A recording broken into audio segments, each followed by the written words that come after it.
പണ്ട് ചരിത്രത്തിൽ ഒരു കാലം ഉണ്ടായിരുന്നു. ശത്രുരാജ്യങ്ങൾ അതിർത്തിയിൽ വന്ന് തോക്കെടുക്കുമ്പോൾ ഭാരതത്തിന്റെ ഭരണാധികാരികൾ അന്താരാഷ്ട്ര സമൂഹത്തോട് പരാതി പറയാൻ വേണ്ടി ഫയലും കൊണ്ട് ഓടിയിരുന്ന ഒരു കാലം. നമ്മുടെ സൈനികരുടെ ചോര വീഴുമ്പോൾ നയതന്ത്രത്തിന്റെ മേശപ്പുറത്ത് ചർച്ചകളൊക്കെ നടത്തി ഒതുക്കി തീർത്തിരുന്ന ഒരു പഴയ ഇന്ത്യ. 2014 മുമ്പ് മുംബൈയിലെ താജ് ഹോട്ടലിൽ അക്രമം ഉണ്ടായപ്പോൾ പോലും ശക്തമായി തിരിച്ചടിക്കാൻ മടിച്ചൊരു രാഷ്ട്രീയ ഭൂതകാലമാണ് നമുക്കുണ്ടായിരുന്നത്. നമ്മുടെ അതേ പേപ്പറും മഷിയും ഉപയോഗിച്ച് പാകിസ്ഥാൻ കള്ളനോട്ടടിച്ച് ഇങ്ങോട്ടേക്ക് കടത്തിയപ്പോൾ അതിനെതിരെ പ്രതികരിക്കുന്നതിന് പകരം സൗഹൃദത്തിന്റെ ഭാഷ സംസാരിച്ച ഒരു ഭരണാധികാരികളാണ് നമുക്കുണ്ടായിരുന്നത്. അന്നത്തെ പ്രതിപക്ഷ നിരയിലെ സാമ്പത്തിക മന്ത്രിയോട് ഇതിനെക്കുറിച്ച് ചോദിച്ചപ്പോൾ നമുക്ക് അവരെ വിഷമിപ്പിക്കാൻ പറ്റുമോ, രണ്ടുപേരെയും കൂടെ സംയോജിപ്പിച്ച് കൊണ്ടുപോകാനുള്ള നീക്കമാണ് എന്നും പറഞ്ഞ് കൈമലർത്തിയ കാഴ്ചയാണ് നമ്മൾ കണ്ടത്. എന്നാൽ ഇന്ന് നമ്മൾ നിൽക്കുന്നത് 2026-ലാണ്. ദുർബലരായ ഒരു സർക്കാരല്ല നമുക്കുള്ളത് എന്ന് ആശ്വസിക്കാം.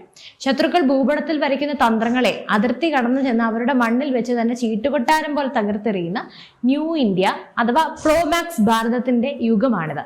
ഇന്ന് പാകിസ്ഥാൻ എന്ന് കേട്ടാൽ നമ്മൾ ചിരിക്കും. നമുക്ക് സത്യം പറഞ്ഞാൽ തമാശ പോലെയാണ് പാകിസ്ഥാൻ. ഇന്ത്യ ഒരു തവണ കണ്ണുരുട്ടി അവന്മാര് പെടുകയും ചെയ്യുന്ന പുതിയൊരു ജിയോ പൊളിറ്റിക്കൽ റിയാലിറ്റിയിലാണ് നമ്മൾ ഇന്ന് ജീവിക്കുന്നത്. പക്ഷേ പാകിസ്ഥാൻ എന്ന ഭീഷണിക്ക് നമ്മൾ വിരാമം ഇടുമ്പോൾ അതിലും വലിയൊരു ശത്രു ഇന്ത്യയുടെ കിഴക്കൻ അതിർത്തികളിലും സമുദ്രങ്ങളിലും വലവിരിച്ച് കാത്തിരിപ്പാണ്. അത് മറ്റാരുമല്ല, സാക്ഷാൽ ചൈനയാണ്. തങ്ങളുടെ യുനാൻ പ്രവിശ്യയെ മ്യാൻമറും ബംഗ്ലാദേശുമായി ബന്ധിപ്പിച്ച് ബംഗാൾ ഉൾക്കടലിലേക്ക് കടന്ന് ഇന്ത്യയെ വളയാൻ ഷീ ജിൻപിങ് നോക്കുമ്പോൾ ഭാരതം ചിരിച്ചുകൊണ്ട് ഒരൊറ്റ ചോദ്യം മാത്രമേ ചോദിക്കുന്നുള്ളൂ: നിന്റെയൊക്കെ സാമ്പത്തിക ഇടനാഴി ഇവിടെ തുറക്കാൻ ഈ നിൽക്കുന്ന ഭാരതം സമ്മതിക്കുമെന്ന് നിനക്കൊക്കെ തോന്നുന്നുണ്ടോടാ എന്ന്. കഴിഞ്ഞ ഏതാനും ദിവസങ്ങളായി അന്താരാഷ്ട്ര മാധ്യമങ്ങളിൽ വലിയ ചർച്ചയാകുന്ന ഒരു വിഷയമുണ്ട്. ബംഗ്ലാദേശും ചൈനയും തമ്മിലുള്ള പുതിയ കൂട്ടുകെട്ട്. വെറും ഒരു കൂട്ടുകെട്ടല്ല ഇത്. ഇന്ത്യയുടെ തന്ത്രപ്രധാനമായ ഗ്രേറ്റ് നിക്കോബാർ പ്രൊജക്ടിനെ തകർക്കാൻ ചൈന മെനഞ്ഞെടുക്കുന്ന ഒരു അതിബുദ്ധിയുടെ കഥയാണിത്. ചൈന തങ്ങളുടെ യുനാൻ പ്രവിശ്യയെ മ്യാൻമറിലെ മണ്ടാലയുമായി ബന്ധിപ്പിച്ച് അവിടെ നിന്നും ബംഗ്ലാദേശിലെ ചിറ്റഗോങ്ങിലേക്കും പിന്നീട് കോക്സ് ബസാറിലേക്കും വ്യാപിപ്പിച്ചുകൊണ്ട് ഒരു പുതിയ സാമ്പത്തിക ഇടനാഴിയുടെ മാപ്പ് തയ്യാറാക്കിയിരിക്കുന്നു. ഈ റൂട്ട് യാഥാർത്ഥ്യമായാൽ ചൈനയ്ക്ക് വളരെ എളുപ്പത്തിൽ ബംഗാൾ ഉൾക്കടലിലേക്ക് പ്രവേശിക്കാൻ സാധിക്കും. ഇന്ത്യയെ നാലുപാടിൽ നിന്നും വളയുക എന്ന ചൈനയുടെ സ്ട്രിംഗ് ഓഫ് പേൾസ് തന്ത്രത്തിന്റെ ഏറ്റവും പുതിയ പതിപ്പാണിത്. മുമ്പ് പാകിസ്ഥാൻ ഒരു അന്തർവാഹിനി ബംഗ്ലാദേശിലേക്ക് കൊടുത്തുവിട്ടെങ്കിലും ഇന്ത്യയുടെ നാവികശക്തി കണ്ട അവന്മാർക്ക് ഒരു മുണ്ടും ഇല്ലാതെ ഓടേണ്ടി വന്ന ചരിത്രം വരെയുണ്ട്. അതുകൊണ്ട് തന്നെ ഇത്തവണ നേരിട്ട് കളിക്കാനാണ് ചൈനയുടെ ഭാവം. ചൈനീസ് പ്രസിഡന്റ് ഷീ ജിൻപിങ് തന്റെ സൈന്യമായ പീപ്പിൾസ് ലിബറേഷൻ ആർമിക്ക് ഇതിനുള്ള രഹസ്യ അനുമതി വരെ നൽകി കഴിഞ്ഞു. ഈ സാമ്പത്തിക ഇടനാഴി ഇവിടെ വന്നാൽ അത് ഇന്ത്യക്ക് വലിയൊരു ഭീഷണിയാണ് എന്ന് ചിന്തിക്കുന്നവർക്ക് വേണ്ടി ഇന്ത്യ ഒരു സർപ്രൈസ് ആണ് ഒരുക്കി വെച്ചിട്ടുള്ളത്. ഇന്ത്യൻ മഹാസമുദ്രത്തിന്റെ നെഞ്ചിൽ ലോകത്തിലെ ഏറ്റവും തന്ത്രപ്രധാനമായ ഒരു കപ്പൽ ചാലുണ്ട്. അതാണ് മലാക്ക കടലിടുക്ക്. ലോകത്തിലെ ആകെ വ്യാപാരത്തിന്റെ വലിയൊരു പങ്കും പ്രത്യേകിച്ച് ചൈനയുടെ 80% എണ്ണ ഇറക്കുമതിയും ചരക്ക് നീക്കവും ഒക്കെ നടക്കുന്നത് ഈ ഇടുങ്ങിയ മലാക്ക കടലിടുക്കിലൂടെയാണ്. ഇറാൻ തങ്ങളുടെ അതിർത്തിയിലുള്ള ഹോർമോസ് കടലിടുക്ക് ഒന്ന് കണ്ണുരുട്ടിയപ്പോൾ ലോകരാജ്യങ്ങളെല്ലാം എങ്ങനെയാണ് വിറച്ചതെന്ന് നമ്മൾ കണ്ടതാണല്ലോ. കാരണം ആ വഴി അടഞ്ഞു കഴിഞ്ഞാൽ ലോകത്തിന്റെ ഇന്ധന വിതരണം തന്നെ തകരും.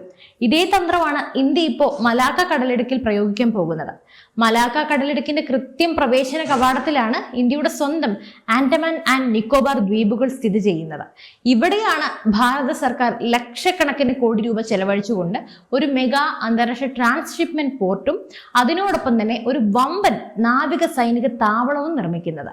ഇതാണ് ഗ്രേറ്റ് നിക്കോബാർ പ്രൊജക്ട്. ഏതെങ്കിലും ഒരു യുദ്ധ സാഹചര്യത്തിലോ ദുർബല നിമിഷത്തിലോ ചൈന ഇന്ത്യയെ ചൊറിയാൻ വന്ന പോലും ഇന്ത്യക്ക് വളരെ എളുപ്പത്തിൽ ഈ മലാക്ക കടലിടുക്ക് ബ്ലോക്ക് ചെയ്യാൻ സാധിക്കും. ഇന്ത്യ ഇവിടെ ചെയ്യാൻ പോകുന്നത് വളരെ ലളിതമാണ്. ഞാൻ പറഞ്ഞ് മനസ്സിലാക്കി തരാം. മലാക്ക കടലിടുക്കിന് മുന്നിൽ ഒരു അദൃശ്യമായ ആണവ മതിൽ പണിയും. നമ്മുടെ തദ്ദേശീയ ആണവ അന്തർവാഹിനിയായ INS അരിഹന്ത് ഉൾപ്പെടെയുള്ള കില്ലർ സബ്മറൈനുകളെ ഈ മേഖലയിലേക്ക് അഴിച്ചുവിടും. മുമ്പ് ഇന്ത്യൻ മഹാസമുദ്രത്തിൽ അമേരിക്കയുടെയോ ചൈനയുടെയോ യുദ്ധക്കപ്പലുകൾ വന്നാൽ കൃത്യമായ നിരീക്ഷണം നടത്താൻ നമുക്ക് പരിമിതികൾ ഇഷ്ടം പോലെ ഉണ്ടായിരുന്നു. എന്നാൽ ആൻഡമാൻ നിക്കോബാറിൽ ഈ പുതിയ പോർട്ടും മിലിറ്ററി ബേസും പൂർണ്ണമായും സജ്ജമാകുന്നതോടെ ചൈനയുടെ ഓരോ ചെറിയ ചരക്കുകൾ പോലും ഇന്ത്യയുടെ കൺമുന്നിലൂടെ മാത്രമേ കടന്നു പോകൂ. ചൈനയുടെ സാമ്പത്തിക നട്ടലൊടിക്കാൻ ഇന്ത്യക്ക് ഒരൊറ്റ നിമിഷം മതി. ഇതിനെയാണ് ചൈനയുടെ അക്കിലീസ് ഹിൽ എന്ന് വിളിക്കുന്നത്. അതോടുകൂടി ചൈന സാമ്പത്തികമായി തകരും. എണ്ണ കിട്ടാതെ ചൈനയിലെ ജനങ്ങൾ നടന്നു പോകേണ്ട സാഹചര്യം വരും. ഇത് മനസ്സിലാക്കിക്കൊണ്ടാണ് ചൈന തങ്ങളുടെ ബെൽറ്റ് ആൻഡ് റോഡ് പദ്ധതിയുടെ ഭാഗമായി ബംഗ്ലാദേശിനെയും മ്യാൻമറിനെയും കൂട്ടുപിടിച്ച് പുതിയൊരു ബദൽപാത കണ്ടെത്താൻ വേണ്ടി ശ്രമിക്കുന്നത്.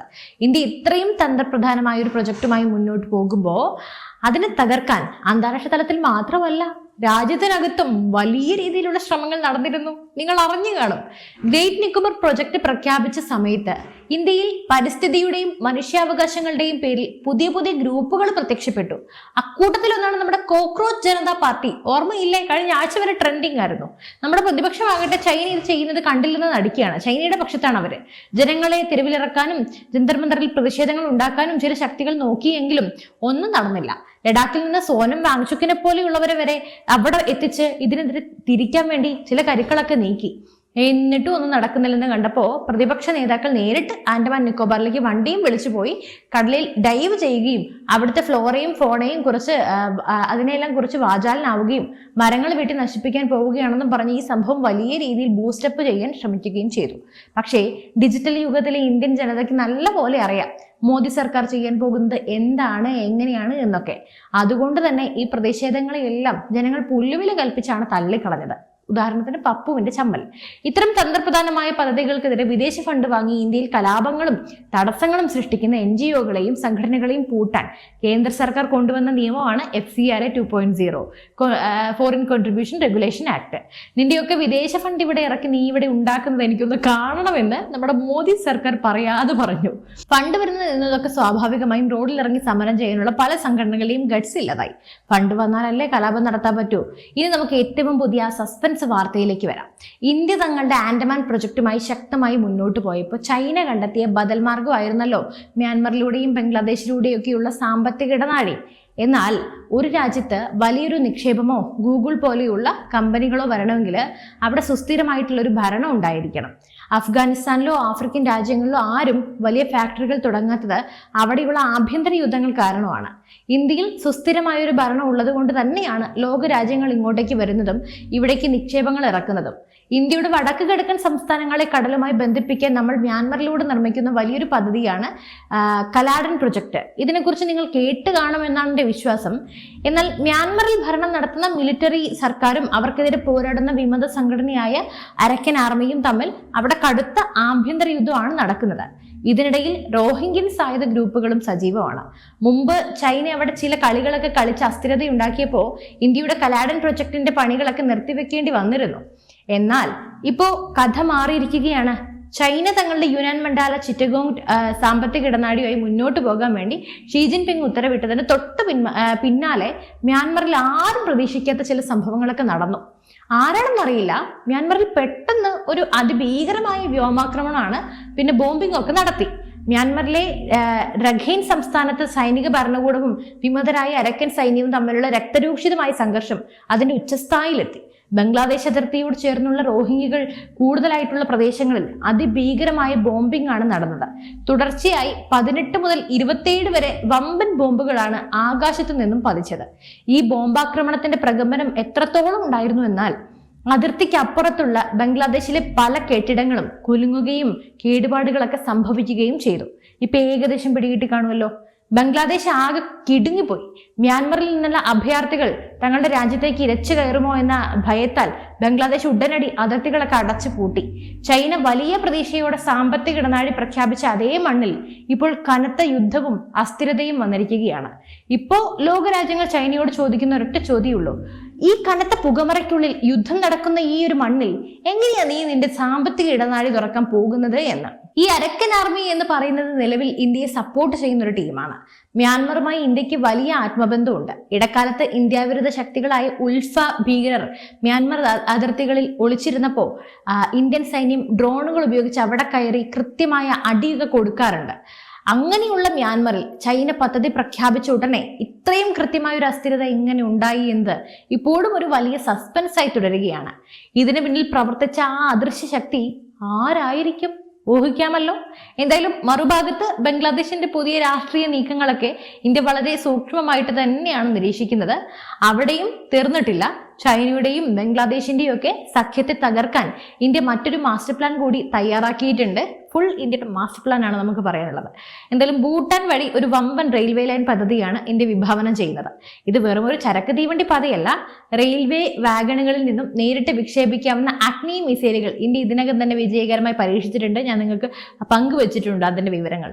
അതായത് അവന്മാർ അതിർത്തിയിൽ കയറണമെന്നും മനസ്സിൽ കരുതിയാൽ നമ്മളങ്ങ് മാനത്ത് നിന്നും മിസൈൽ അവിടെ എത്തിക്കുമെന്ന്. ഇപ്പൊ ഏകദേശം പിടികിട്ടിയല്ലോ. എന്തായാലും ഇന്ത്യയുടെ ഈ വമ്പൻ ട്വിസ്റ്റുകൾ നിറഞ്ഞ മാസ്റ്റർ പ്ലാനുകളെ കുറിച്ചുള്ള നിങ്ങളുടെ അഭിപ്രായം എന്താണ്? നിങ്ങളുടെ അഭിപ്രായങ്ങൾ തീർച്ചയായും കമന്റ് ചെയ്യൂ. മറ്റു വിഷയമായി വീണ്ടും എത്തും വരെ നന്ദി.